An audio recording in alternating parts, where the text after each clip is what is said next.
Hey guys, this is 10 tips you can take right now to get your business up and running for a charcuterie or grazing table type business. I'm Sophia Dodola. If you're new here and you just kind of stumbled across this via YouTube or Google, well, hello, I'm the founder of the Graze Academy, and my catering company prior to the Graze Academy is called Olive and Nectar. I serviced Southern California. Believe it or not, I was like one of the first 5 people that was doing grazing tables in Southern California, and then it just blew up in such a beautiful way. And that's great for you because there's so many events to go around. So the more the merrier, and let's just get to it. So the first thing you want to get out of the way is figure out what you want your business name to be. This is really important that you don't procrastinate, because it's very important that you get this out of the way. And when you are figuring out your name, make sure that somebody else does not have that name already taken. So you could fall in love with figleaves.com, but that could be taken. Or you could fall in love with Fig Leaves Co. Instagram handle, and that's taken. So before you fall in love or get too attached to a name, make sure that the domain and the handle are available. And then that's the other thing I want you to do is when you figure out the name is reserve the Instagram handle, because that's super important. So if you've got those 2 things down, great. Let's move to the next thing so that you can get your business up and running. Number 3, you want to make boards for your friends and your family. This is great because you just have a business name. You don't have any legal things in place yet. So if you're making boards and boxes or grazing tables, whatever you want to sell, even mocktails, if you're doing that for friends and family, not only are you able to get photos, but your friends and family can take pictures and they can post them and they can tell their friends about it. And then you're going to get practice on the shopping, the prepping, and the cost really, and what it's like to set it up. You may fall in love with doing boxes, or you may hate it. You may love doing the boards you've been bringing to your neighbors, or you may not. And you'll kind of find what you like and dislike, and then you'll also generate content for your Instagram. So these are really great things to get started. I say do these things before the legal stuff's in place, because once you are legally a business, there are some loopholes that you can go around to do the friends and family, but it's just safer to do it without the legal stuff in place because you're not technically a business. So do boards for your friends and family, see if you love it, and get the content. So say you fall in love with doing boards and mocktails and flowers and tables or whatever. You just fall in love. You're like, yes, yes, yes, I want to do this. The next thing you want to do is call the health department local to your city and say, hey, I'm interested in starting a business in this field. I want to be making boards that are X, Y, and Z. Is this something that I need a permit for? And what permits do I need? I want to go about this the right way. Can you give me any advice?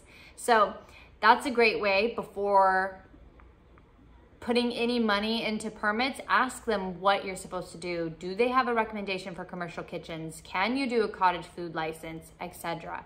Check with them. And then after you get that information from them, and if you still want to move forward, which is great, it's totally, I think, good move to move forward, but it can be intimidating once you talk to them, is you're going to want your service agreement and your contract in place. Service agreement is different than a contract. The contract is like you just plug in the name, the price, the date into a contract that goes out to everybody.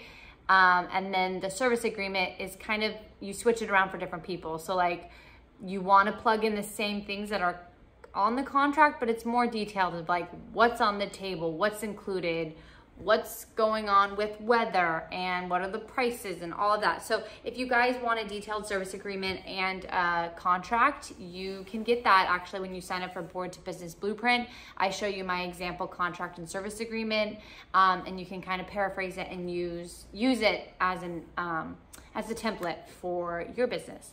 And after that, these don't have to be in order by any means. None of these do, but I would say get a professional photographer to shoot some of your work. Now you can set this up as a styled photo shoot, And if you've never heard this phrase, it's where vendors get together and even the photographer, and they all do stuff for free. This happens more often for weddings. So they'll have a bride, a model as a bride, they'll have the photographer, the florist, the caterer, the venue even, and all of these people are doing this for free because they just want professional photos. So you would be doing a beautiful grazing board or a table, and then the photographer would give you those images in exchange. So I strongly encourage new businesses to get this for their website, for networking with local vendors near you.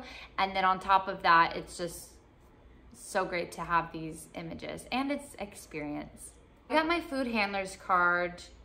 Probably the first one I got was in 2015. And then the second one I got was the manager one, and that was in 2018. The manager one is an in-person one, last time I checked. And you learn so much more than the one that you do online.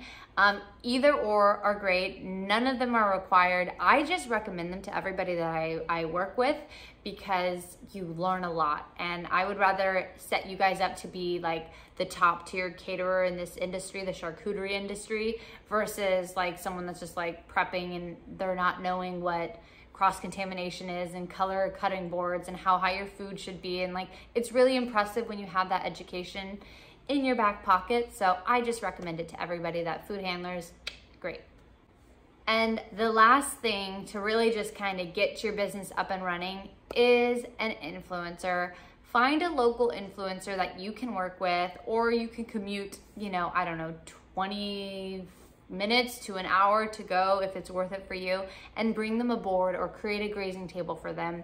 Influencers are the best, especially if they're a really good influencer. There's influencers that they're not gonna do it for you.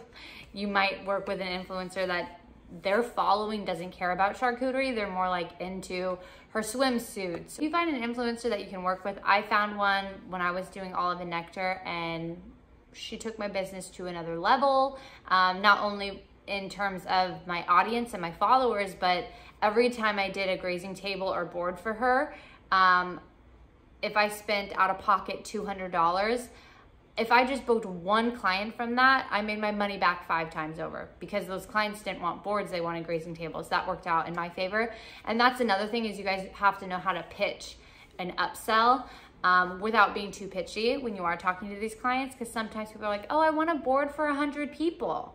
No, boards don't do 100 people. You're gonna have to do a grazing table. So that, if you want to learn more in depth on how to pitch and sell and have a script for a grazing table specifically, and you already have all these things in a row, then you want to check out Styled and Layered Grazing Table course, where I go all the steps you need from booking the client to setting up the styled and layered grazing table. And there's a ton of detail in between that course. So that's a really good one. So I hope you guys enjoyed this video and you've got at least a few things that you can take and run with. And if you guys have any other questions for me, leave them in the comments below and I'll be checking that periodically. And I'll see you next week, hopefully next week. Bye for now.